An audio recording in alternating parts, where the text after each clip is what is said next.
Assalamualaikum warahmatullahi wabarakatuh. Selamat sore dan salam sejahtera untuk Bapak Ibu peserta webinar Karisman Consulting. Selamat bergabung di webinar ISO 14001-2026 dan persiapan organisasi menuju transisi berkelanjutan. Perkenalkan, saya Reza sebagai MC yang akan memandu di acara webinar ini. Sebelumnya kami ucapkan terima kasih kepada Bapak dan Ibu yang sudah berkenan hadir untuk mengikuti webinar ISO 14001-2026. Untuk Bapak dan Ibu yang belum mengenal Karisman Consulting, izinkan saya untuk memperkenalkan Karisman Consulting secara singkat. Karisman Consulting merupakan perusahaan konsultan dan training yang telah berdiri sejak 2004, yang telah berpengalaman selama lebih dari 20 tahun. Karisman Consulting telah banyak membantu kurang lebih 800 perusahaan terkemuka di Indonesia. Karisman Consulting memiliki 3 pilar dalam layanannya, yaitu di bidang konsultasi meliputi strategi disclosure, supply chain, climate, dan SG. Di bidang advokasi meliputi rating dan rankers, frameworks, dan standards. Untuk di bidang capacity meliputi training, webinar, research, publication. Sebagai bentuk komitmen dan konsistensi, Karisman Consulting telah tergabung menjadi Certified Training Partner GRI dan IFRS Sustainability Alliance. Sebelum masuk ke sesi inti, izinkan saya kembali memperkenalkan narasumber ahli kita hari ini, Bapak Yogi Pamungkas, Senior Sustainability Consultant yang telah berpengalaman lebih dari 10 tahun di bidang sustainability. Selanjutnya saya persilakan moderator kita, Ibu Nabila, untuk membawakan pengantar tema materi kita. Baik, terima kasih banyak Mas Reza. Selamat sore Bapak dan Ibu semua. Terima kasih sudah menyempatkan waktu di tengah kesibukan masing-masing. Perkenalkan, saya Cynthia Nabila dan saya akan menemani Bapak dan Ibu diskusi mengenai ISO 14001 versi terbaru, yaitu ISO 14001-2026. Tenang saja, sesi hari ini bukan sesi yang terlalu teknis atau bikin pusing banget gitu ya. Kita akan bahas dengan santai, pelan-pelan, tapi tetap dapat gambaran besarnya tentunya bersama expert kami yaitu tadi Pak Yogi. Kalau kita dengar ya, kalau katanya ISO 14001 ini biasanya langsung kebayang dokumen, audit, atau sertifikasi. Padahal sebenarnya ISO 14001 itu jauh lebih dari sekedar urusan kertas dan checklist. Nah, lewat pembaruan ISO 14001-2026, standar ini makin menekankan bagaimana organisasi lebih peduli dan sadar terhadap dampak lingkungannya, lebih siap menghadapi risiko, termasuk isu perubahan iklim, dan tentunya tetap bisa jalan seiring dengan tujuan bisnis. Nah, lewat webinar ini kita ingin bantu Bapak Ibu untuk paham nih, mulai paham sedikit-sedikit ya walaupun belum rilis ISO-nya, tapi kita harus paham apa saja perubahan strategis dan dampak pada perusahaan. Dan yang paling penting, tahu harus mulai dari mana. Untuk tahu lebih banyak lagi, sudah hadir bersama kita Bapak Yogi Pamungkas. Beliau sangat berpengalaman di bidang sistem manajemen, terutama di sistem manajemen lingkungan dan pendampingan implementasi ISO 14001 di berbagai jenis organisasi. Dan di kesempatan kali ini, nanti Pak Yogi akan membawakan agenda sebagai berikut.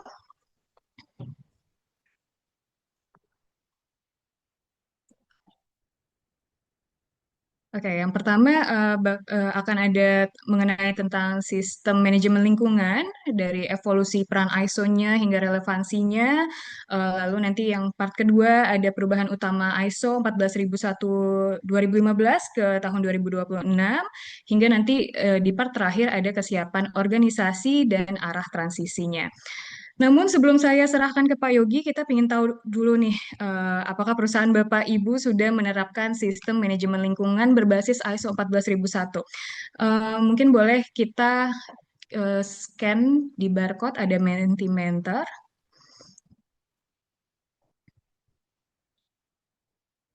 Oke, boleh kesediaannya Bapak Ibu untuk di-scan Mentimeternya, kemudian dijawab pertanyaan di situ tinggal dipilih antara sudah atau sedang proses development atau belum sama sekali, supaya kita ada gambaran nih sejauh mana Bapak Ibu sekarang perusahaannya.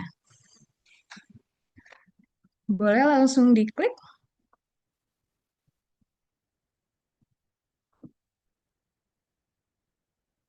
Saya start dulu.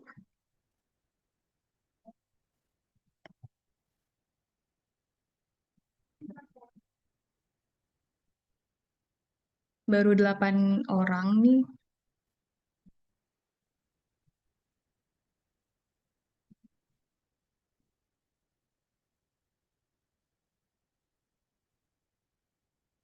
Baik, boleh Bapak Ibu menjawab apakah sudah atau sedang proses development atau belum sama sekali. Ini untuk 5 orang sudah menjawab sedang proses development, sudah 7 orang. Oke, baru dua. Oh, oke. Sudah 8 orang dari 8 perusahaan sudah menerapkan sistem manajemen lingkungan ya. Kemudian ini ada juga dari AW Faber-Castell. Oke, sudah penerapan ISO 14001 ya, Bapak. Kemudian masih ada satu perusahaan yang belum sama sekali. Nah, ini mungkin selanjutnya akan dibahas oleh Pak Yogi. Mungkin Pak Yogi, eh, apakah mendengar? Oke. Iya, Gini nih Pak, Nabila. iya nih Pak, udah ada 8 perusahaan yang sudah menerapkan sistem manajemen lingkungan ISO 14001, namun masih ada satu perusahaan yang belum sama sekali. Bagaimana nih menurut Bapak? Iya, menarik sih karena ISO sendiri kan sudah sangat lama ya kaitannya Tuh. dengan ISO 14001 dan yang paling akhir itu versi 2015 dan sekarang mau masuk ke versi 2026 dan ini menjadi tantangan nih untuk Bapak Ibu sekalian yang menjadi peserta webinar ini karena tentunya ini menjadi eh, sebuah peluang juga untuk kita bisa memperbaiki konteks manajemen lingkungannya Bapak Ibu sekalian di organisasi masing-masing dan juga memberikan satu services atau layanan terbaik kepada para pemangku kepentingan utamanya organisasi itu Mbak Nabila. Jadi mudah-mudahan di webinar singkat ini kita juga bisa saling berdiskusi nanti di akhir ya, sebetulnya arah transisinya akan seperti apa karena ini relate sekali dengan isu-isu yang saat ini sedang menyeruak gitu ya, seperti isu perubahan iklim, isu biodiversity dan lain sebagainya. Nah, mungkin itu pengantarnya ya Mbak Nabila ya.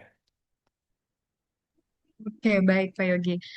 Mungkin daripada lama-lama lagi, kita langsung saja untuk Pak Yogi, waktu dan layar kami persilakan untuk menyampaikan materi. Dan untuk Bapak Ibu, kalau mau ada yang tanya-tanya, itu bisa langsung ditulis di kolom Q&A, atau nanti saat sesi tanya jawab akan kami persilakan untuk bertanya secara langsung. Baik Pak Yogi, waktu dan layar kami persilakan. Baik, terima kasih Mbak Nabila untuk waktunya. Terima kasih Mas Reza untuk undangannya. Jadi Bapak Ibu sekalian mungkin sudah sangat familiar dengan yang namanya ISO 14001 ataupun bahkan mungkin ada yang baru mendengar ini. Tapi mudah-mudahan ini menjadi satu pengantar yang baik untuk nantinya Bapak Ibu sekalian mengelola lingkungan di organisasinya atau di perusahaannya dengan lebih baik lagi melalui sistem penerapan sistem manajemen lingkungan di organisasi Bapak Ibu sekalian. Nah, kenapa saya mulai dari top 10 global risk atau 10 peringkat utama dari global risiko yang mana baru minggu lalu saya dapatkan dari reportnya World Economic Forum atau World Economic Forum Global Risk Perception Survey 2025-2026 di mana di sini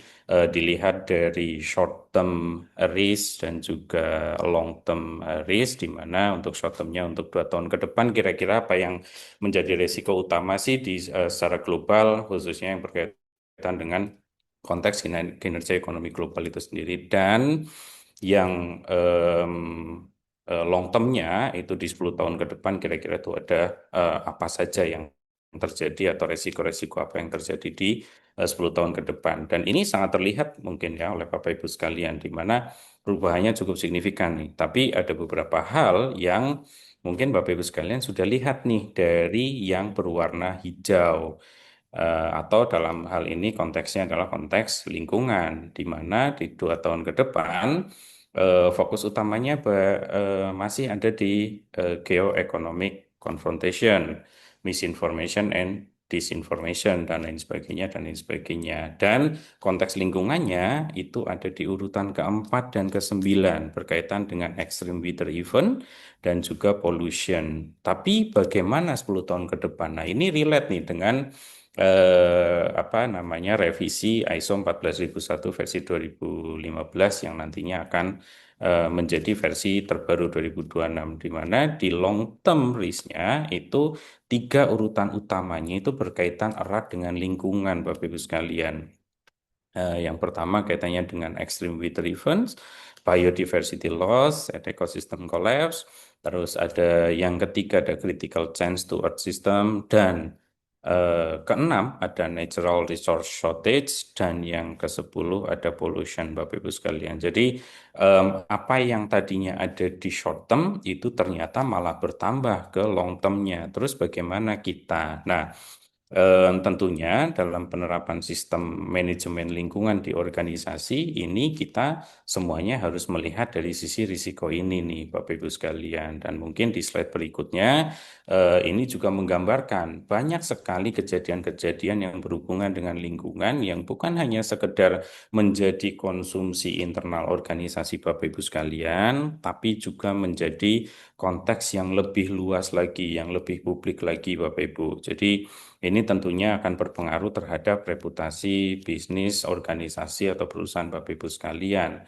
khususnya dalam konteks pengelolaan lingkungan. Karena kalau kita bicara operasional organisasi, penerapan sistem manajemen, apalagi dalam hal ini konteksnya lingkungan, itu sangat erat hubungannya dengan bisnis dan juga reputasi. Apalagi nanti Bapak Ibu sekalian yang memiliki pasar jauh lebih luas lagi. Nah, apa sih sebetulnya yang memang melatar belakangi itu semua? Nah, di sini apa namanya ISO menjadi sesuatu yang masih sangat penting, khususnya di ISO 14001 berkaitan dengan implementasi sistem manajemen lingkungan untuk organisasi Bapak Ibu sekalian, di mana kerangka kerjanya ISO itu kalau kita merujuk pada standar ini, ISO 14001 versi yang lama atau ISO 14001 secara umum, itu adalah kerangka kerja yang cukup terstruktur. Bapak Ibu sekalian mungkin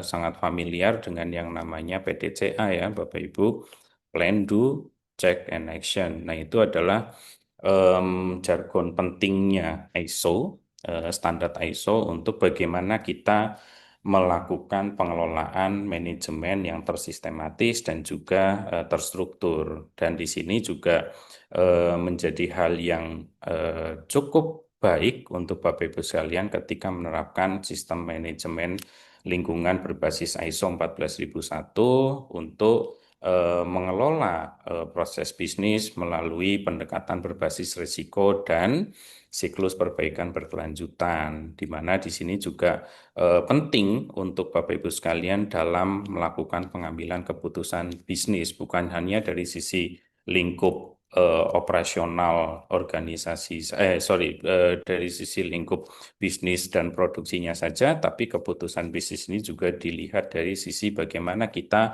mengelola lingkungan hidup yang baik di internal maupun di eksternal. Terus bagaimana sih implementasinya saat ini di industri atau di organisasinya Bapak Ibu sekalian? Di sini mungkin cukup banyak isu yang berkaitan dengan implementasi sistem manajemen lingkungan berbasis ISO dengan ISO 14001 dengan versi yang lama atau versi 2015. Tapi kami coba untuk melihat secara general bahwa kalau kita menggunakan versi yang lama itu sudah cukup baik dengan konsepsi implementasi sebagai alat kepatuhan dan juga persyaratan pasar nih, karena sampai sejauh ini ISO 14001 versi 2015 walaupun sudah diratifikasi oleh Indonesia melalui SNI, ini juga sampai saat ini belum menjadi mandatori untuk diterapkan di ranah industri atau organisasi di seluruh Indonesia. Sifatnya masih voluntary, tapi dengan menerapkan sistem manajemen lingkungan itu menjadi bagian yang penting untuk melihat peningkatan kepatuhan organisasi dan juga justru yang paling pentingnya lagi adalah sebagai persyaratan market atau persyaratan pasar ya Bapak Ibu sekalian. Dan ini apa namanya menjadi cukup cukup populer nih untuk kebanyakan di manufaktur atau di industri produk di mana ya ISO 14001 versi 2015 tentunya yang terakhir itu sudah cukup banyak diterapkan di global maupun di Indonesia itu sendiri. Tapi memang untuk versi 2015 ini banyak sekali organisasi yang implementasinya masih dominan pada aspek teknis dan dokumentasi nih Bapak Ibu sekalian. Ada dampak, dikelola dampaknya, habis itu didokumentasi. Terus bagaimana improvementnya? Nah itu kan sebetulnya pesan yang ada di 2015 sangat sangat eksplisit ya, tapi banyak sekali yang baru masuk ke dalam compliance-nya saja nih Bapak Ibu sekalian, belum sampai ke bagaimana mengelola risiko dan peluang yang baik untuk peningkatan keberlanjutan dari organisasi itu sendiri supaya proses dari pengelolaan sistem manajemen pengelolaan lingkungan bukan hanya berfokus pada internal tapi juga berfokus pada eksternal atau dalam konteks value chain-nya organisasi, di mana di sini itu tadi masih banyak organisasi yang pada akhirnya melihat secara parsial atau mengimplementasikan secara parsial ISO eh, standar ISO baik dari sisi 14.001, 9.001, 45.001, 27.001 mungkin 50.001 itu secara parsial dan ini belum banyak sekali yang mengintegrasikan nih sebagai bagian dari pengelolaan keputusan strategis organisasi Bapak Ibu. Dan itu menjadi ruang yang cukup penting dilihat oleh ISO supaya lebih tersimplifikasi dan high level structure-nya ISO itu juga diterapkan secara baik oleh organisasinya Bapak Ibu sekalian atau oleh organisasi secara lebih luas lagi. Dan em, konteks yang saat ini kita akan coba bahas sebetulnya bukan dari proses implementasinya saja ya, Bapak Ibu sekalian, tapi kenapa sih ini harus direvisi gitu ya? Selain tadi implementasinya masih berfokus pada konteks apa namanya dokumentasi, terus dari sisi kepatuhan saja. Nah, di sini kenapa ada revisi? Di mana seharusnya revisi itu berjalan 5 tahun setelah terbit di 2015 dan diimplementasikan di 2015. Tapi karena ada kendala COVID dan lain sebagainya yang akhirnya menurut ISO kemungkinan akan diterbitkan secara penuh menjadi standar yang dapat diimplementasikan oleh seluruh organisasi yang ada di dunia itu di akhir Q1 2026 atau selambatnya di awal Q2 2026 ini. Dan kenapa ini direvisi? Ini menjadi penting untuk kita coba bahas di webinar yang singkat ini ya Bapak Ibu sekalian.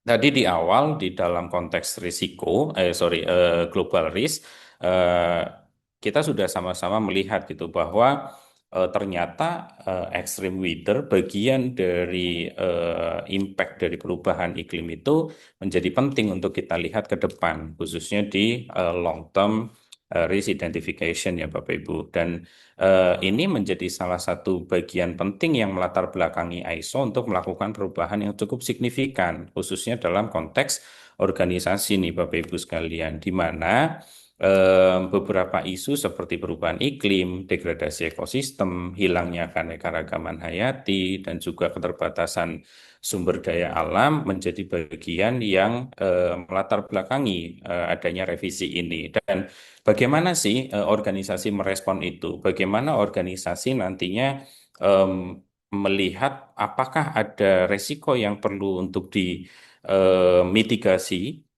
supaya nanti tidak berdampak pada goals atau pada targetnya organisasi, ataupun bahkan mungkin ada peluang dari proses-proses yang ada di operasional organisasinya Bapak Ibu sekalian melihat konteks risiko tersebut. Dan ini kenapa ISO 14001 versi yang terbaru yang 2026 yang beberapa bulan ke depan akan terbit, itu betul-betul dirancang untuk memperjelas persyaratan bahwa konteks yang sangat eksplisit di dalam kita mengidentifikasi risiko, mengidentifikasi peluang, melihat adanya signifikansi dampak, mengidentifikasi apa namanya perencanaan tindakan yang baik itu perlu betul-betul secara jelas dihadirkan dalam setiap implementasi persyaratan-persyaratan ISO 14001 versi terbaru ini. Dan tentunya di sini kalau dulu pada proses implementasi operasional secara menyeluruh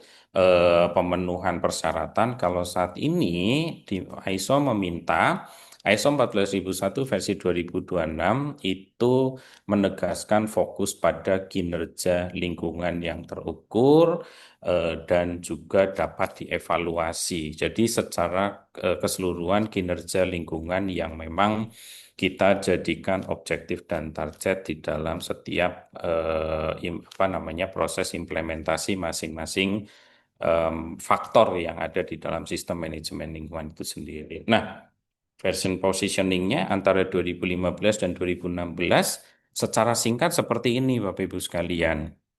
Ya, tentunya ini kami coba rangkumkan dari final standard yang kita juga mungkin Bapak Ibu sekalian sudah miliki ya, di mana aspek satu dari sisi orientasi fokusnya kalau dulu pada kepatuhan sistem nih Bapak Ibu sekalian.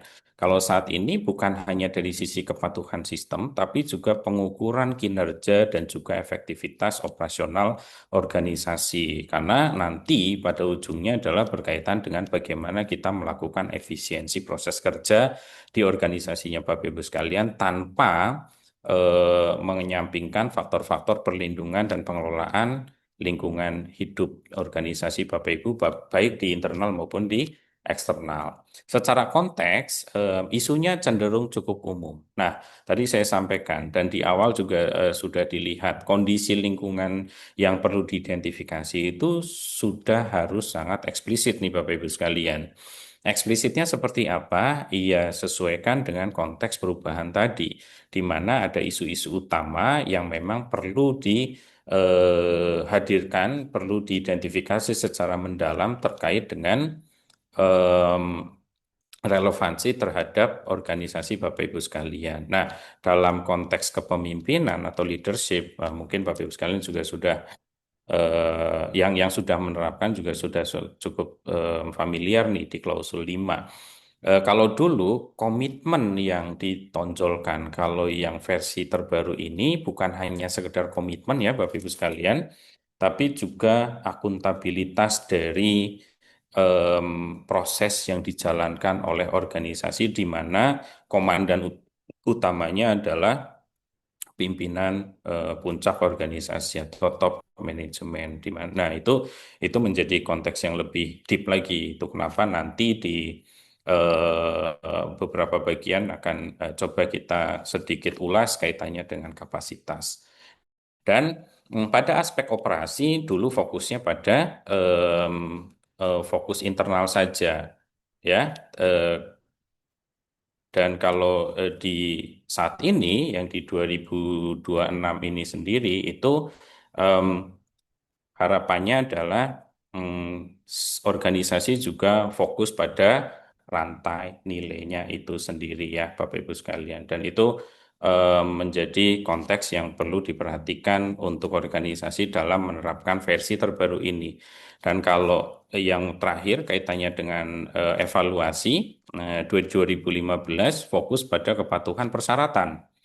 Nah, ketika organisasi sudah mengevaluasi kepatuhan dan memiliki tingkat kepatuhan yang tinggi, saat ini waktunya untuk apa namanya meningkatkan proses evaluasinya kepada lingkup yang lebih spesifik, yaitu dalam konteks kinerja lingkungan organisasi Bapak Ibu sekalian. Itu kenapa kalau boleh kami bikinkan satu quote ya, ISO 14001 2026 itu bukan standar baru memang, itu standar yang sudah sangat familiar, sudah sangat banyak yang mengimplementasikan, tapi versi 2026 ini merupakan standar yang jauh lebih tegas dalam implementasinya ke depan ya Bapak Ibu sekalian. Jadi konteksnya tadi lebih eksplisit lagi apa yang perlu kita identifikasi, apa yang perlu kita kelola. Nah, ini kami ambil dari websitenya ISO secara langsung, di mana FDIS-nya, Final Draft International Standard-nya, itu sudah di-approve nih Bapak Ibu sekalian. Dan ini ketika standarnya akan di-issue atau akan diterbitkan, itu akan mereplace atau akan menggantikan secara otomatis standar ISO 14001 versi yang terakhir, yaitu di versi ISO 14001 versi 2015. Seperti biasa ketika ISO melakukan pembaruan terhadap update itu sendiri, di mana sebetulnya clue-nya itu sudah ada dari tahun 2024 Bapak Ibu. Dari tahun 2024 itu ISO menerbitkan amandemen baik untuk 14.001, 9.001. Konteksnya amandemen itu berfokus pada konteks organisasi, di mana organisasi sudah harus betul-betul melihat isu lingkungan secara eksplisit tadi. Khususnya kalau di 2024 masih berfokus pada climate, itu untuk menjadi bagian yang perlu consider atau dipertimbangkan dalam pengelolaan risiko dan peluangnya. Nah, itu menjadi penting nih untuk Bapak Ibu sekalian perhatikan. Nah, sebetulnya dari update ini apa saja sih yang berubah, apa saja sih yang perlu kita lihat secara mendalam nantinya ketika Bapak Ibu sekalian akan menerapkan standar ini.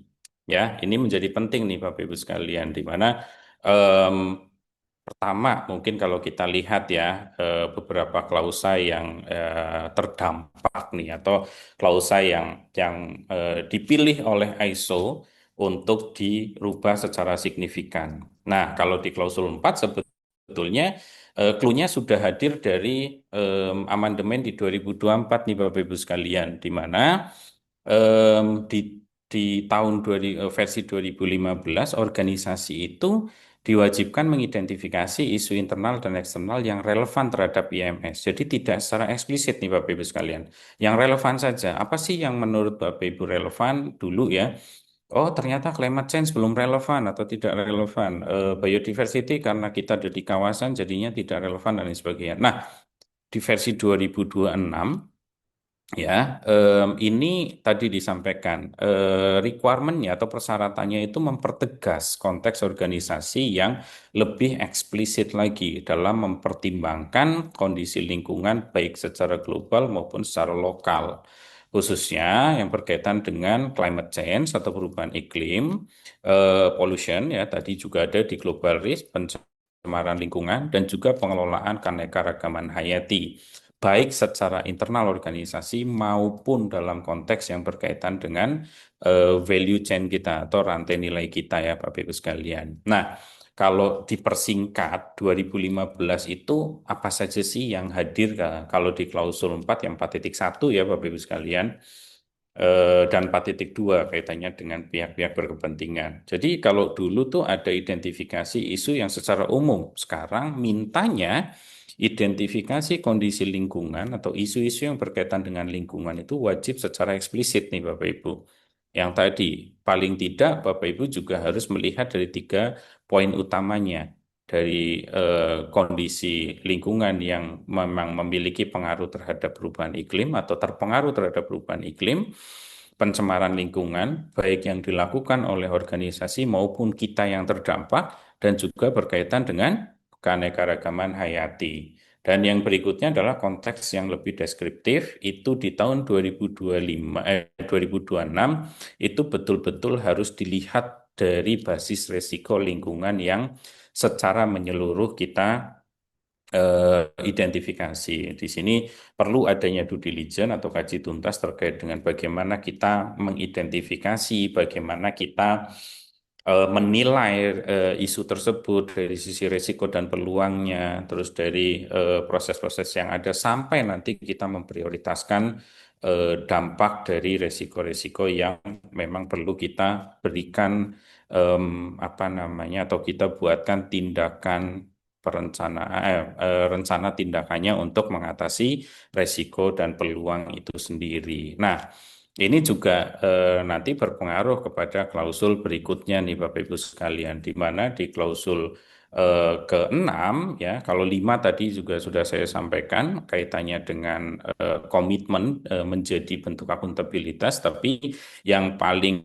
menonjol yang cukup signifikan dari perubahannya adalah di klausul 6 ini nih Bapak Ibu, terkait dengan perencanaan dan perubahan manajemen. Dan ini merupakan hal yang baru Bapak Ibu sekalian untuk kalau dulu kita mengenal di versi 2015 hanya ada 2 subklausa.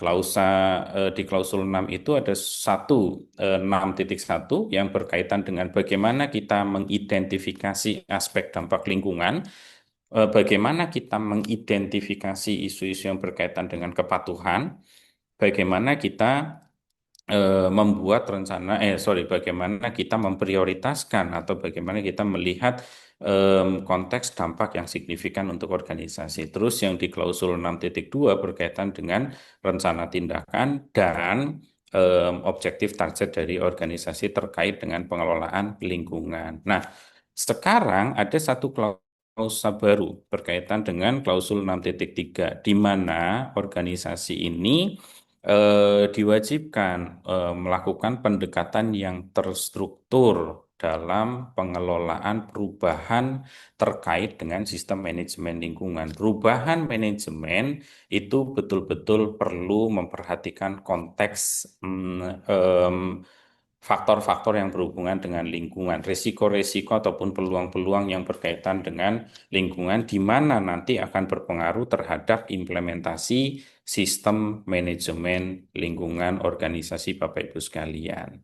Dan yang berikutnya adalah organisasi itu diminta nih untuk mengevaluasi dampak lingkungan dari setiap perubahan proses, ya, dari setiap perubahan proses, teknologi yang digunakan ataupun metode operasi secara terstruktur dan juga sistematis. Nah, ini menjadi penting nih Bapak Ibu sekalian dari fokus yang memang kita hadirkan. Nah, ini menarik karena kalau dulu, apalagi pada saat awal-awal saya mengenal ISO, itu belum banyak kita diperkenalkan dengan tools-tools yang saat ini juga mungkin ada Bapak Ibu sekalian yang sudah memiliki sustainability report, ada yang sudah mengelola konteks lingkungan berbasis ESG gitu. Jadi ini ragam tools yang mungkin Bapak Ibu sekalian bisa gunakan nih untuk pertama tadi di klausul 4 melakukan identifikasi isu yang sangat eksplisit,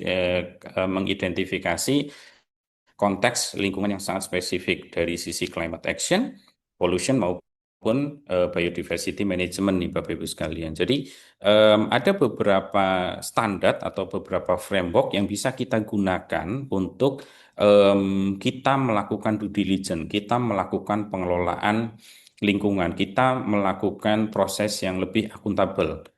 Saya ambil beberapa saja yang cukup familiar dengan kami dan termasuk juga menjadi bagian dari core business kami di Karisma Learning and Consulting. Itu tentunya Bapak Ibu sekalian punya fondasi utama menggunakan ISO. Kalau di climate action dalam proses inventarisasi emisi gas rumah kaca, misal kita mengenal adanya ISO 14064 series versi terbaru di tahun 2018. Terus kalau kita bicara berkaitan dengan yang lebih global lagi, apalagi yang biasa digunakan untuk menyusun laporan keberlanjutan, ada GRI standard Bapak Ibu sekalian.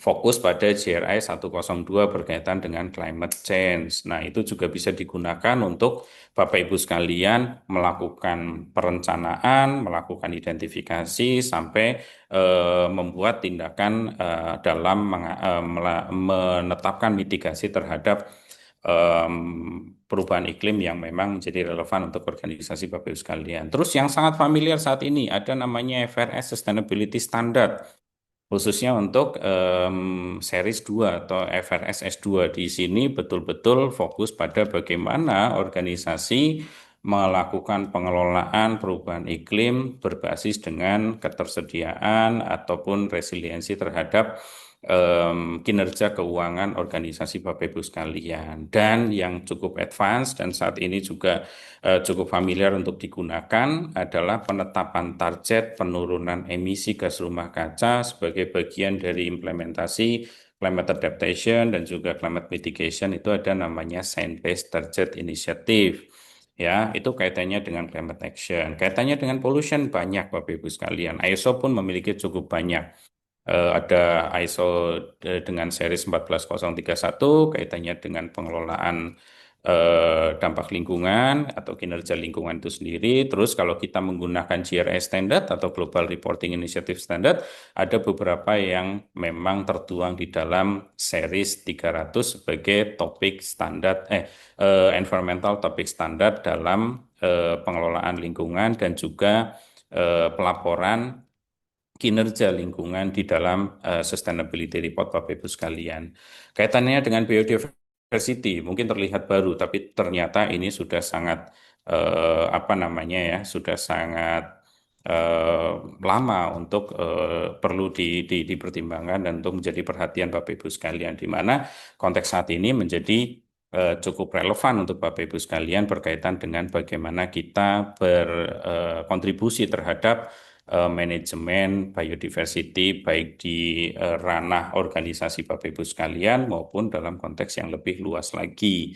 Ada beberapa tools, ISO sendiri tahun lalu sudah menerbitkan tools yang berkaitan dengan biodiversity, terus ada GRI juga yang memiliki standar khusus berkaitan dengan biodiversity dan yang saat ini juga sedang ramai diperbincangkan yaitu ada TNFD atau Task Force on Nature Related Financial Disclosure, di mana ini juga bagian dari upaya global untuk meminta organisasi-organisasi lebih memiliki transparansi dan juga mempertimbangkan faktor-faktor biodiversity dalam pengelolaan bisnis organisasi tersebut. Dan seperti halnya SBTI tadi untuk climate, ada namanya SBTN, Science Based Target Network, yang berkaitan dengan bagaimana organisasi menetapkan target-target yang berkaitan dengan pengelolaan biodiversity itu sendiri. Nah, ini merupakan ragam tools yang bisa kita gunakan untuk menjawab tantangan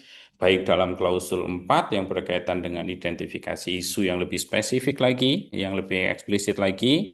Terus ada di klausul 5 bagaimana komitmen leadership yang juga harus dilihat dari sisi akuntabilitasnya dan bagaimana organisasi melakukan perencanaan itu sendiri dan apa saja apalagi yang menjadi perubahan signifikan untuk ISO 14001 versi 2026 ini. Nah, kenapa klausul 7 itu tidak ada? Sebetulnya klausul 7 fokus perubahannya ada pada identifikasi dan dokumentasi, gitu ya. Tapi perlu kami pertajam lagi sebetulnya Bapak Ibu sekalian, karena adanya perubahan signifikan pada konteks kinerja, ya, di mana fokus organisasi ada pada proses untuk mengakuntabilitaskan kinerja, maka di klausul 7 itu kan kaitannya dengan pendukung, ada namanya sumber daya dan juga ada namanya kompetensi. Itu perlu menjadi pertimbangan utama Bapak Ibu sekalian dalam meningkatkan atau memperbaharui kapasitas apa namanya organisasi Bapak Ibu sekalian khususnya dari sisi sumber daya manusianya. Ada banyak hal yang mungkin perlu dikejar atau mungkin perlu diperbaharui dari sisi kompetensinya, disesuaikan dengan konteks yang saat ini diperlukan untuk apa mengimplementasikan sistem manajemen lingkungan secara lebih kredibel lagi. Dan konteks operasional seperti halnya tadi disajikan di awal, perubahannya juga sebetulnya tidak signifikan pada konteks yang detail seperti di klausul 4 dan juga klausul 6, tapi di sini ada yang penting nih Bapak Ibu sekalian.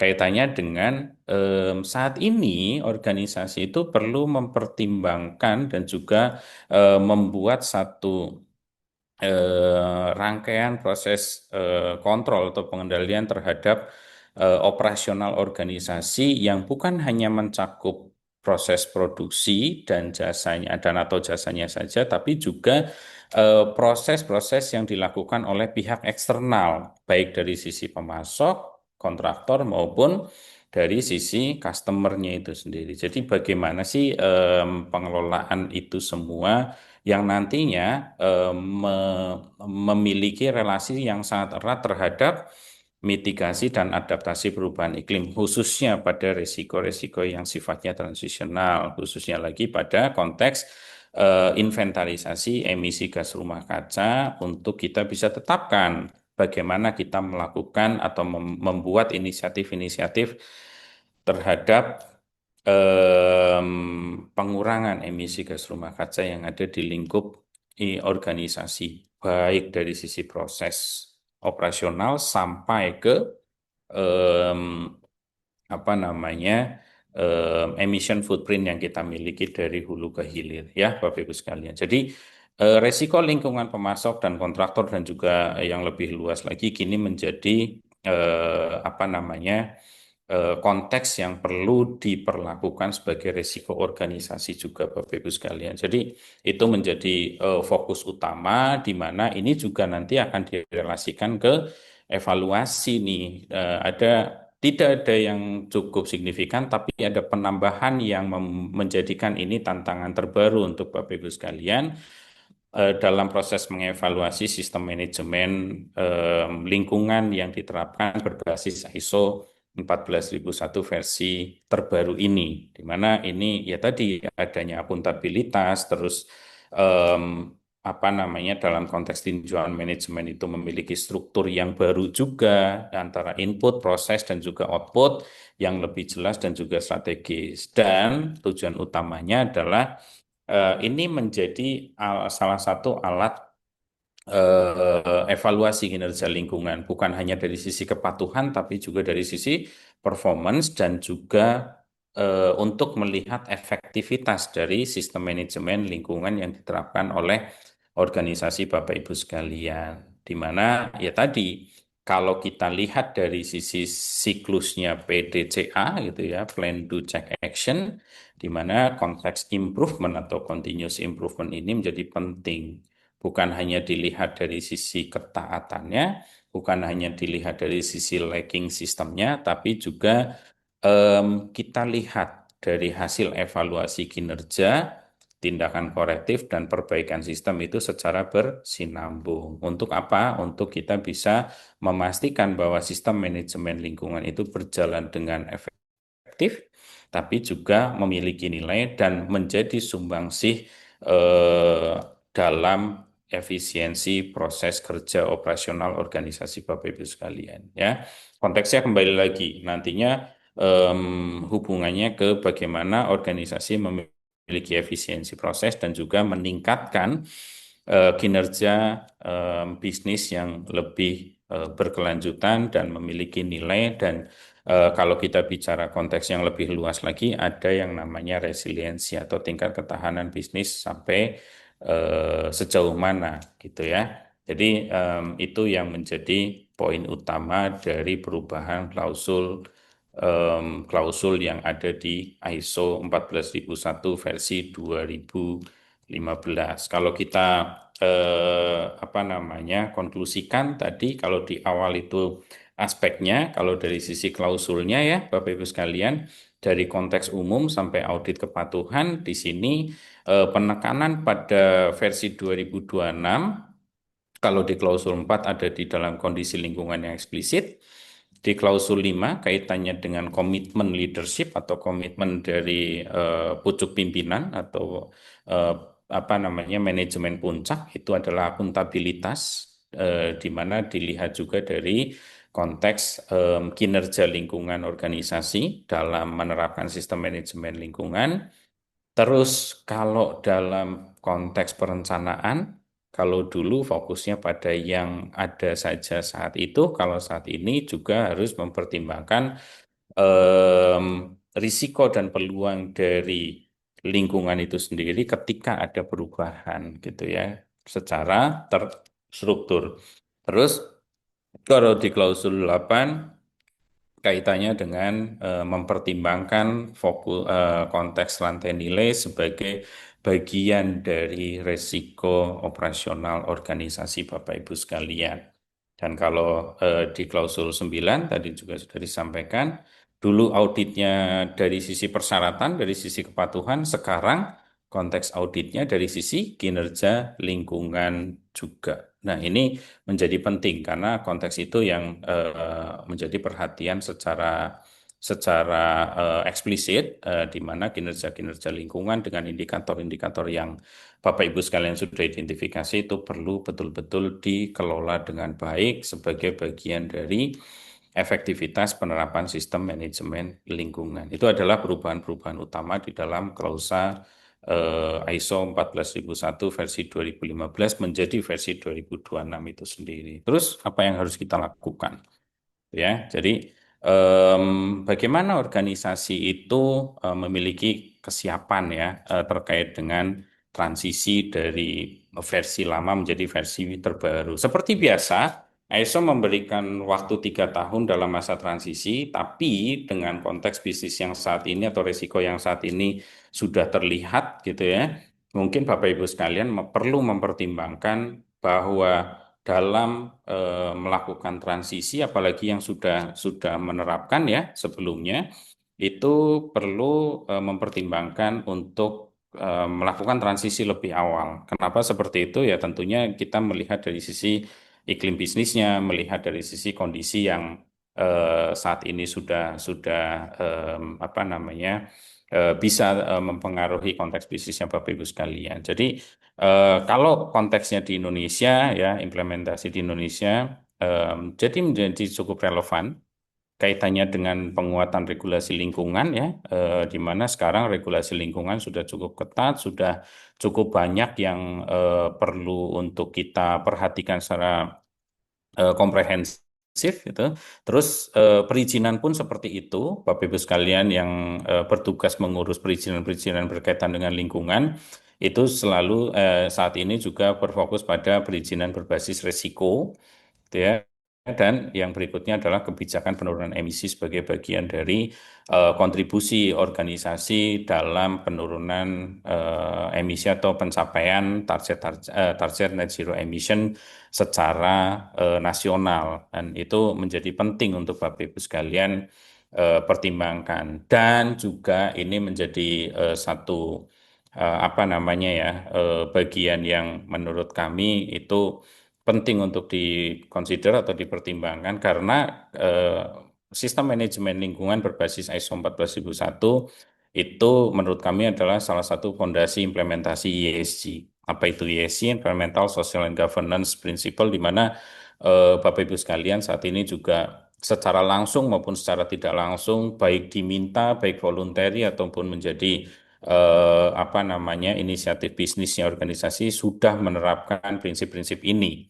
Dan kalau kita lihat dari sisi pilar lingkungan, ketika Bapak Ibu sekalian sudah menerapkan sistem manajemen lingkungan khususnya berbasis standar internasional, khususnya lagi standar nasional yang sangat populer seperti ISO 14001 ini, itu bisa menjadi fondasi utama dalam penerapan sistem manajemen, dalam penerapan prinsip-prinsip ESG di organisasi Bapak Ibu sekalian, khususnya pada mana, pada konteks apa?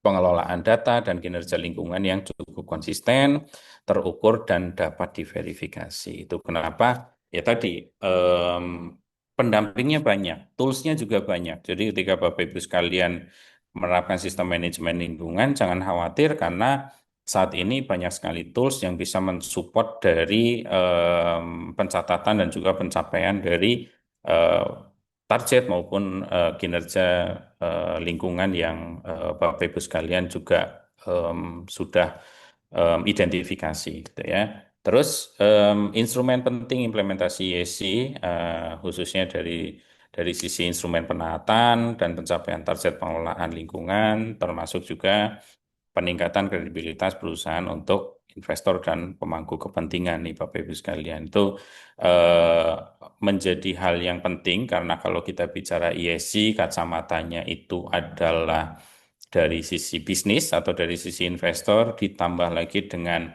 implementasi sistem manajemen lingkungan berbasis ISO 14001 ini tentunya cukup relevan dan cukup bisa terintegrasi dari proses-proses untuk menciptakan inisiatif yang lebih relevan lagi untuk organisasi Bapak Ibu sekalian. Jadi itu ya, karena baik ISO maupun prinsip-prinsip ESG itu fokusnya clear ya, ada di pasar, ada di investasi, ada di stakeholder utama kita, ada di eh, proses yang berhubungan dengan customer, dengan klien dan lain sebagainya. Jadi dengan menerapkan ISO 14001, Bapak Ibu sekalian juga memiliki keleluasan juga dalam meningkatkan kinerja-kinerja lingkungan berbasis ESG-nya itu sendiri gitu. Dan em, bagaimana kita melakukan transisi? Bagaimana kita apa namanya menerapkan lebih awal sistem manajemen lingkungan berbasis ISO 14001 versi 2026 ini ya Bapak Ibu sekalian. Sama sebetulnya ketika ada transisi dari versi lama ke versi yang baru di 2015 yang dulu, tapi di sini ada penekanan selain gap assessment yang lebih eksplisit lagi, kita juga harus mereview konteks organisasi kita. Terus yang paling utama adalah perencanaan berbasis resiko dan pengelolaan rantai pasok. Itu yang menjadi penting karena di sini Bapak Ibu sekalian kalau tadi masih memperhatikan di klausa 5 atau di konteks leadership itu sendiri kami memberikan catatan seperti ini. Manajemen puncak itu perlu menetapkan ISO 14001 versi 2026 itu sebagai agenda strategis ya, bukan hanya sekedar kepatuhan saja. Karena tadi komitmen menjadi akuntabilitas, di mana di sini ya cukup strategik dan memastikan keterlibatan aktif em, untuk seluruh apa namanya sivitas organisasi yang ada di organisasinya Bapak Ibu sekalian gitu. Jadi semua orang atau semua karyawan atau semua yang terlibat di dalam organisasi Bapak Ibu sekalian juga memiliki kewajiban untuk terlibat dalam efektivitas penerapan sistem manajemen lingkungan dan juga pengamanan sumber daya yang memadai dari sisi finansial, dari sisi eh, apa namanya sumber daya manusianya itu sendiri, termasuk dengan material yang kita butuhkan dalam proses operasional organisasi itu sendiri. Dan ini transisi tidak dapat didelegasikan sepenuhnya sebagai proyek teknis karena di sini itu adalah satu kesatuan proses di mana ya tadi waktu 3 tahun itu menjadi relevan, apalagi Bapak Ibu sekalian, begitu ISO 14001 versi terbaru yang 2026 ini terbit, langsung memiliki perencanaan untuk transisi. Setidaknya kita juga bisa melihat gap-nya kita itu sudah sejauh mana daripada nantinya pada saat tahun em, ketiga yang sudah betul-betul diwajibkan untuk melakukan transisi, kita masih tergopoh-gopoh dengan kekurangan-kekurangan yang ada. Gitu. Jadi ini saatnya nih Bapak Ibu sekalian untuk mempersiapkan proses transisi menuju versi yang terbaru, menuju update yang terbaru dari standar ISO 14001 ini, khususnya di versi 2026 ini ya Bapak Ibu sekalian. Jadi itu yang menjadi fokus utama dari perubahan ISO 14001 versi 2015 menjadi versi 2026. Ada 3 hal yang bisa kita ambil. Yang pertama dari sisi konteks organisasi ya, tentunya em, versi 2026 ini menjadi apa namanya ya, penanda evolusi penting dalam pengelolaan lingkungan organisasi dari sisi kepatuhan menjadi eh, fokus pada kinerja, akuntabilitas dan juga ketahanan jangka panjang. Terus yang kedua adalah standar ini eh, tidak hanya sekedar apa namanya menjadi perubahan teknis, tapi juga ini menjadi instrumen yang cukup strategis, di mana ini juga perlu menjadi pertimbangan utama manajemen puncak dalam menetapkan arah kebijakan bisnis ke depan berbasis risiko-risiko yang berkaitan dengan lingkungan. Dan ini menjadi apa namanya satu pondasi utama dalam kita menghadapi tantangan regulasi, tantangan penerapan ESG yang sudah sangat detail diperhatikan oleh investor maupun oleh stakeholder utama kita dan juga dinamika industri ke depan, gitu ya. Dan ini menurut kami ada banyak ketidakefektifan sistem manajemen lingkungan berbasis standar ISO 14001 ketika diterapkan, yaitu adalah memperlakukan sebagai pembaruan dokumen saja nih ketika ada proses transisi, ada proses updating. Padahal tidak serta-merta seperti itu tadi disampaikan Mbak Nabila gitu. Bukan hanya sekedar kita berkutat pada checklist, pada dokumen, pada prosedur saja, tapi juga adanya konteks yang lebih luas lagi. Apa yang lebih luas lagi kita coba diskusikan bareng-bareng nanti ya. Yang jelas adalah fokus pada kinerja adalah keterlibatan semua pihak, termasuk keterlibatan dari manajemen puncak.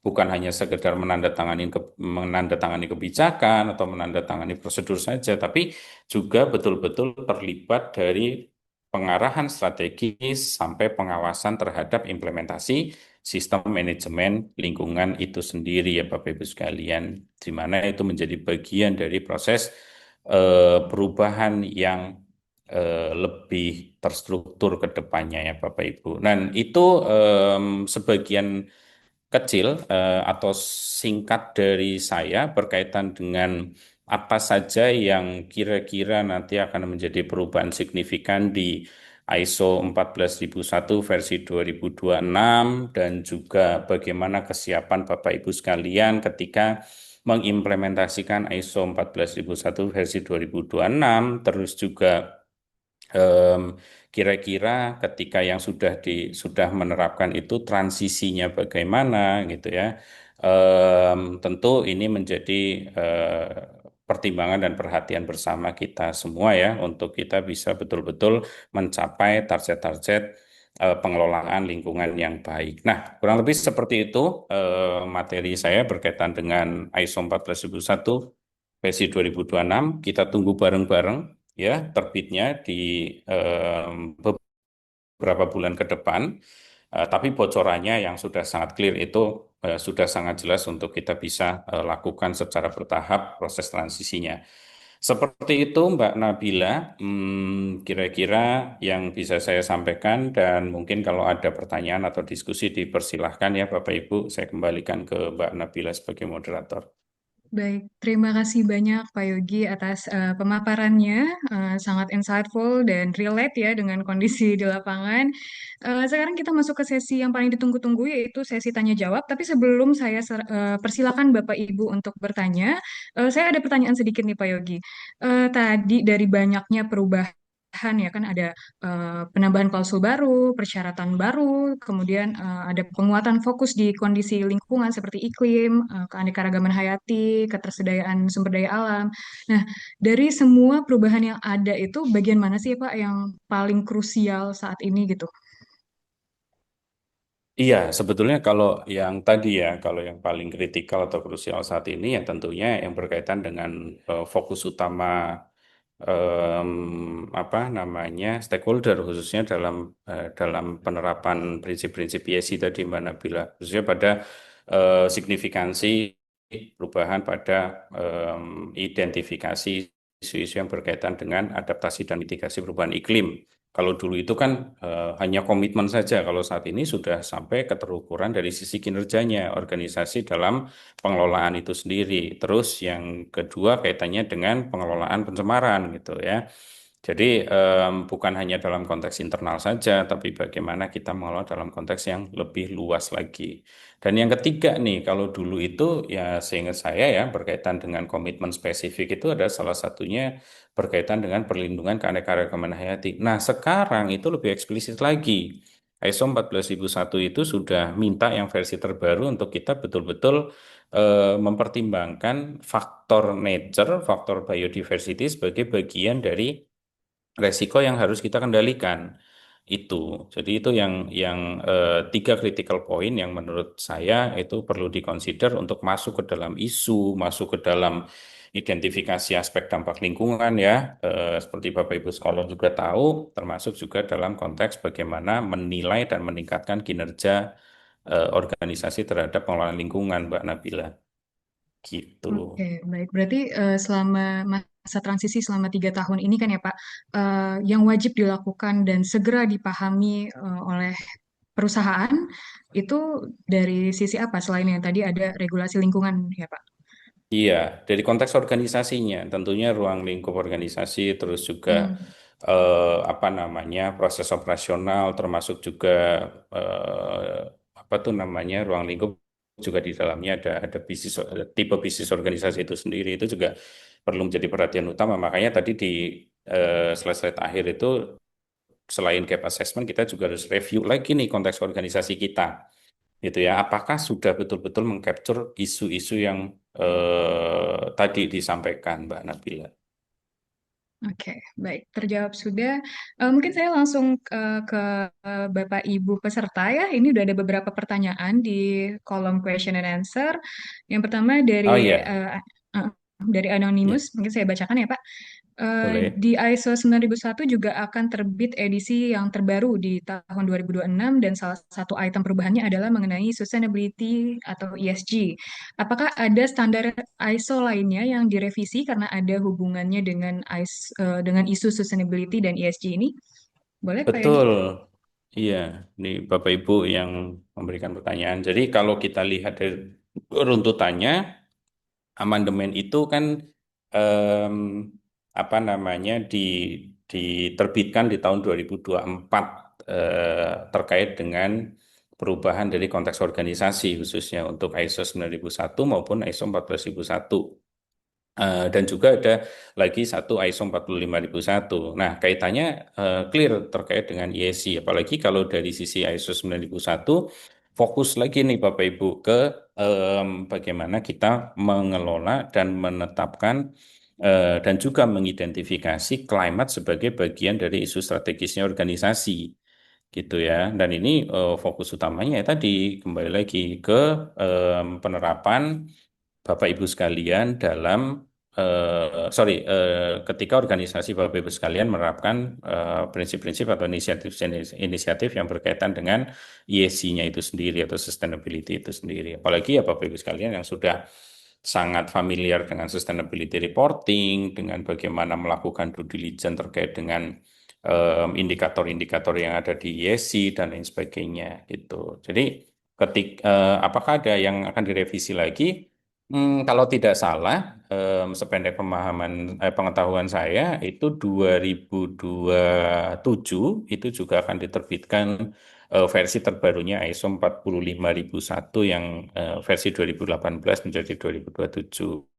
Karena di situ konteks utamanya salah satunya adalah bagaimana pengelolaan em, manajemen atau pengelolaan operasional organisasi terhadap kinerja K3 dan juga inisiatif-inisiatif untuk membangun kultur-kultur K3 yang lebih eh, terstruktur lagi di situ. Jadi itu em, apa namanya salah satu informasi yang berkaitan dengan ada standar apa lagi. Dan tentunya ISO juga mungkin akan memperbarui banyak standar yang berkaitan dengan ESG maupun sustainability itu sendiri. Oke, baik. Berarti ada yang baru kira-kira mungkin yang ISO 45001 ya Pak ya. Nanti kita lihat lagi eh, update-nya dari ISO. Begitu Bapak Ibu. Kemudian dari Bapak Franz Andreas, Pak Yogi boleh tolong dijelaskan lebih rinci maksud akuntabilitas yang dimaksud serta contohnya. Silakan Pak Yogi. Iya, dalam konteks ini mungkin ada banyak sekali organisasi khususnya di manufaktur yang dalam akuntabilitas operasionalnya sudah didetailkan bahkan lebih rinci lagi dalam konteks ini. Kenapa komitmennya leadership itu juga harus harus ditekankan lagi pada konteks akuntabilitas di mana penetapan objektif dan target dari organisasi juga betul-betul melihat dari kesiapan organisasi itu sendiri, terus dari apa namanya kepemilikan sumber daya yang dimiliki yang dimiliki atau disiapkan oleh organisasinya itu sendiri, bukan hanya sekedar ketika kita menetapkan satu komitmennya adalah em, apa mengelola lingkungan atau mengantisipasi pencemaran lingkungan gitu. Terus targetnya adalah eh, contohnya misal limbah cair yang dibuang ke tempat ke lingkungan itu memenuhi baku mutu. Tapi di sini lebih lanjut lagi, sebetulnya kita punya em, fokus proses yang ada di dalamnya seperti apa. Terus juga kita punya investasi terhadap pengelolaan limbah sudah seberapa banyak, ataupun ketika kita belum memiliki em, apa namanya pengelolaan limbah yang proper, bagaimana kita akan menetapkan itu dan kapan kita akan bisa memiliki itu gitu. Jadi ada keterukuran di situ ya Bapak Ibu sekalian, termasuk juga yang berkaitan dengan climate itu sendiri. Kalau Bapak Ibu sekalian familiar dengan IFRS Sustainability Standard, atau kalau di Indonesia ada standar baru namanya PSPK 2, itu justru juga diminta untuk organisasi itu khususnya dari sisi badan tata kelola itu menetapkan akuntabilitas terhadap kesiapan organisasi pada pembiayaan yang berhubungan dengan mitigasi dan adaptasi perubahan iklim, termasuk target-target yang ditetapkan gitu. Jadi itu konteksnya sih sebetulnya ya. Jadi itu yang melatar belakangi apa yang disebut akuntabilitas itu sendiri. Dan mungkin akan lebih detail lagi ketika nanti apa kita akan bedah satu-satu kaitannya dengan standar itu sendiri. Ya, ada lagi Mbak? Baik. Ada dari Ibu Septiana. Kalau ISO ini berlangsung di pertengahan tahun, saya bantu jawab sedikit mungkin ya Pak Yogi. Ini Boleh. kira-kira di Q1 akhir 2026 ya Pak, atau di Q2 awal 2026. Jadi akan rilisnya di bulan tersebut Ibu. Kemudian untuk biodiversity, climate change itu apakah perlu report khusus yang dibuat Pak Yogi?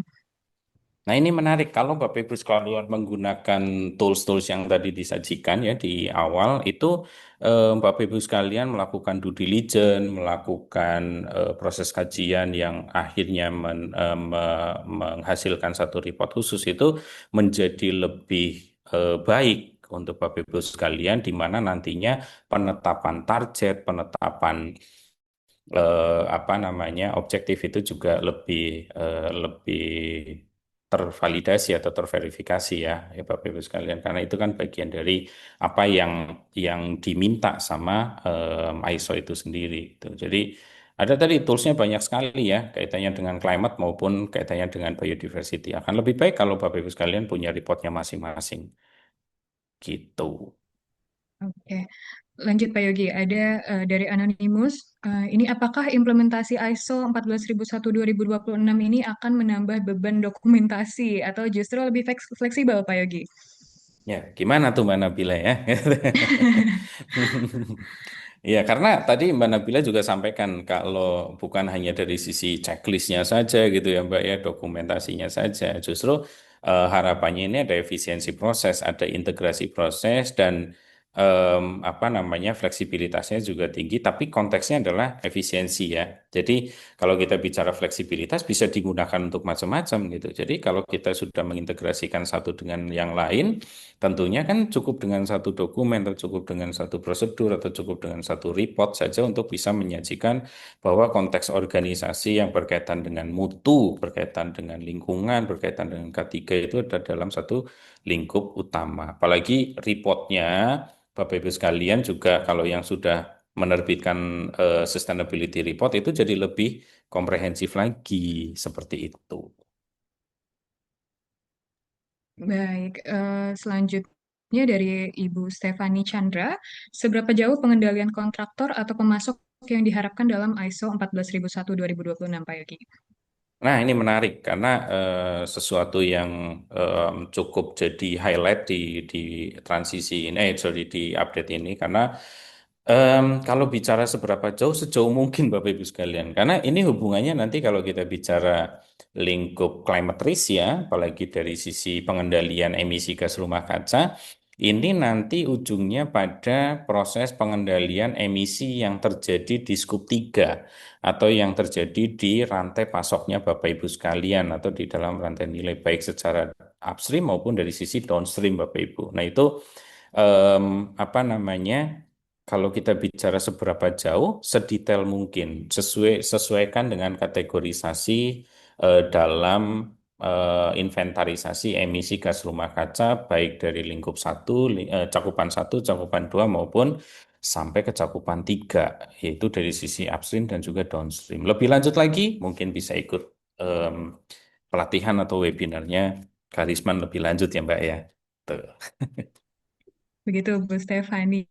Selanjutnya ada lagi nih Pak, bagaimana hubungan antara ISO 14001 2026 dengan inisiatif perhitungan emisi, dekarbonisasi, atau standar lain seperti ISO 14064 dan IFRS S2? Atau kita dapat mulai dari mana, Pak? Wah, ini menarik nih karena ini sudah sangat teknis nih. Harusnya training 2 hari sendiri nih ya Mbak Nabila karena dan ini sepertinya yang memberikan pertanyaan adalah yang sudah familiar dengan konteks ESG sustainability bahkan mungkin saat ini sedang mempersiapkan sustainability reporting ya. Jadi kalau bagaimana hubungan apa tadi antara ISO dengan inisiatif GHG inventory misal dekarbonisasi, standar, dan lain sebagainya. Jadi ya tadi karena itu menjadi salah satu fondasi ISO 14001 atau sistem manajemen lingkungan berbasis ISO ini menjadi bagian penting nih untuk bisa memberikan perencanaan yang terstruktur untuk Bapak Ibu sekalian dari pertama melakukan inventarisasi emisi gas rumah kaca. Tentunya ketika kita sudah mendapatkan hasilnya, untuk nantinya menjadi apa namanya dasar untuk menetapkan strategi dekarbonisasi, itu juga menjadi dasar untuk kita menetapkan inisiatif-inisiatif untuk mencapai target tersebut, gitu ya. Dan dalam konteks inventarisasi clear nih. Ya, ISO juga memiliki standar untuk melakukan inventarisasi emisi gas rumah kaca berbasis ISO 14064 atau 14064 baik di seri 1 yang berkaitan dengan operasional organisasi, seri 2 atau strip 2 yang berkaitan dengan proyek maupun nanti yang berhubungan dengan konteks verifikasi dan validasi di strip 3. Itu bagian dari standar yang bisa kita gunakan Bapak Ibu sekalian dalam melakukan apa namanya inventarisasi emisi gas rumah kaca, menetapkan strategi dekarbonisasi dan juga yang terakhir adalah mengimplementasikan standar FRS S2 berkaitan dengan konteks climate mitigation dan preventionnya itu sendiri dari 2 hal berkaitan dengan risiko transisi dan juga risiko physical risk atau risiko fisik itu sendiri ya Bapak Ibu sekalian. Jadi itu kira-kira yang apa namanya bisa saya jawab berkaitan dengan konteks pertanyaan tadi Mbak Nabila. Mungkin kalau ada yang masih mau bertanya dipersilakan. Ya, Kita baik. masih ada waktu sampai kapan? Jam berapa? Sampai 16.30, Bapak. Oke, bisa ada 2 pertanyaan secara langsung tidak masalah. Ya, untuk Bapak Ibu yang mau bertanya secara langsung, boleh di raise hand-nya, diklik raise hand, nanti akan kita kasih akses untuk open mic. Boleh dari Bapak Ibu? Sambil menunggu, mungkin saya ada pertanyaan sedikit ya, Pak. Kalau ngomongin sertifikatnya itu biasanya nanti walaupun kita belum mengimplementasikan kan karena masih ada waktu 3 tahun gitu ya, Pak. Itu akan diubah sertifikatnya menjadi ISO 14001 2026 atau masih tetap pakai sertifikat yang lama karena kita belum ngubah apa belum mengimplementasikan yang baru gitu, Pak. Iya, tentunya ketika standar itu sudah terbit, berarti otomatis sudah menghilangkan konteks yang lama yang 2015 ketika kita mengimplementasikan di tahun ini ya, setelah standarnya itu terbit, Badan Sertifikasi yang menerbitkan sertifikasinya berdasarkan standar yang baru, Mbak Nabila. Gitu. Oke. Jadi tentunya ya Bapak Ibu sekalian nanti tidak menggunakan standar yang lama ya dalam proses audit. Nah, ini juga menjadi perhatian utama kita nih untuk memilih badan sertifikasi yang sudah betul-betul siap untuk menerima proses transisi ini, termasuk juga dengan konteks yang lainnya. Itu. Oke, baik. Mungkin sekiranya begitu, Bapak Ibu, ini tidak ada yang mau bertanya secara langsung. Kalau tidak ada, mungkin kita cukupkan pertanyaannya di sini ya, Pak Yogi. Baik, sebelum saya serahkan kembali ke Mas Reza, izinkan saya merangkum beberapa poin penting yang sudah kita bahas bersama. Mungkin yang pertama dari ISO 14001-2026 ini menegaskan bahwa pengelolaan lingkungan tidak lagi hanya soal kepatuhan, tapi sudah bergeser ke kinerja lingkungan yang nyata dan tentunya ketahanan bisnis jangka panjang. Kemudian konteks lingkungan kini wajib menjadi pertimbangan secara eksplisit, termasuk isu perubahan iklim, degradasi ekosistem, kemudian keterbatasan sumber daya alam, dan keanekaragaman hayati sebagai dasar dalam perencanaan dan pengembalian keputusan. Kemudian peran manajemen puncak, gitu. Bapak Ibu yang ada di top manajemen ya, ini menjadi semakin krusial. Komitmen komitmen doang tuh nggak cukup Bapak Ibu, jadi apa harus terlihat dalam keputusan strategis dan dukungan sumber dayanya. Lalu pengelolaan risiko lingkungan kini juga meluas hingga ke rantai nilai. Artinya risiko dari pemasok dan pihak eksternal sudah menjadi bagian dari risiko organisasi. Dan yang kelima, tadi ada quotes dari Pak Yogi nih, ISO 14001-2026 bukan standar baru Bapak Ibu, tapi standar yang jauh lebih tegas. Artinya transisi ke ISO 14001-2026 ini bukan sekedar update dokumen, melainkan agenda strategis yang membutuhkan perencanaan berbasis risiko, manajemen perubahan, dan evaluasi kinerja yang efektif. Kemudian Bapak Ibu, untuk transisi ke ISO 14001-2026 ini bukan sekedar update dokumen tadi ya, perubahannya cukup kompleks dan butuh pendekatan yang rapi, terstruktur, dan sesuai konteks industri. Jadi disinilah peran pendampingan profesional menjadi penting untuk meminimalkan risiko ketidaksesuaian dan memaksimalkan nilai sistem manajemen lingkungan. Dan Karisma Learning and Consulting hadir untuk membantu proses tersebut, mulai dari gap assessment, penyempurnaan sistem manajemen lingkungan, sampai pendampingan implementasi dan kesiapan audit, agar transisi yang dijalani benar-benar menjadi memberikan nilai strategis, bukan sekedar lolos sertifikasi ya Bapak Ibu. Oke, sebelum saya serahkan lagi nih ke Mas Reza, kami mohon kesediaan Bapak Ibu untuk mengisi survei singkat melalui QR code di layar atau boleh diketik ya, itu ada linknya di bit.ly webinar ISO 14001_KC. Dan sebagai apresiasi, 10 perusahaan terpilih akan mendapatkan konsultasi gratis. Sekali lagi konsultasi gratis Bapak Ibu selama 30 menit bersama tim kami untuk membahas kesiapan awal transisi ISO 14001-2026. Terutama untuk Bapak Ibu yang sudah mengimplementasikan ya, tadi kan ada 8 ya kalau nggak salah, ada 8 perusahaan yang sudah mengimplementasikan. Boleh diisi biar nanti kita bisa konsultasi bareng-bareng selama 30 menit secara gratis. Linknya juga bisa langsung Bapak Ibu klik di dalam kolom chat. Oke. Boleh atau enggak difoto dulu Bapak Ibu nanti kalau misalnya mau isinya nanti biar nggak ketinggalan nih. Soalnya sayang banget 10 perusahaan doang yang kita pilih. Cuma-cuma untuk konsultasi gratisnya. Kemudian selanjutnya ada satu lagi QR code.